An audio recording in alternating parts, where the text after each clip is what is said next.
কলকাতার ধারে একটি পুরনো পরিত্যক্ত বাড়ি আছে, যেখানে কেউ কয়েক বছর ধরে থাকে না। লোকজন বলে, যে বাড়িতে আগে কেউ থাকত তার সমস্ত চিঠি ভয়ে বাতাসে ভেসে আসে।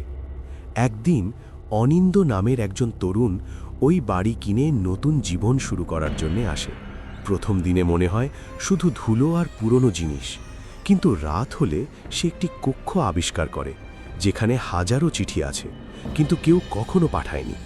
চিঠিগুলো পড়তে শুরু করলে দেখা যায় কারো হারানো ভালোবাসার ব্যথা, কারো অপরাধের অক্ষমতা, কারো নীরব কান্না। যত বেশি অনিন্দ চিঠি পড়ে, তত বেশি ঘরে অদ্ভুত ঘটনা ঘটতে থাকে। বাতি নিজে জ্বলে নেভে, দেয়াল ফিসফিস করে, ছায়াগুলো যেন চিঠির লেখকের মনোবেদনার প্রতিফলন। অনিন্দ বুঝতে পারে এগুলো শুধু চিঠি নয়, আত্মা, যাদের আবেগ কল্পনায় আটকে আছে। তারা চিঠির মাধ্যমে বার্তা পাঠাচ্ছে। যে কেউ পুরো চিঠি পড়বে, সে তাদের ব্যথা অনুভব করবে। রাত শেষের দিকে অনিন্দ একটি চিঠি খুঁজে পায়, যা তার নিজের নামের ঠিকানায় লেখা। চিঠিতে লেখা, যে সব ব্যথা তুমি অন্যের জন্য পড়ো তা কখনো ভুলবে না। এ বাড়ির অভিজ্ঞতা তোমাকে ছেড়ে যাবে না।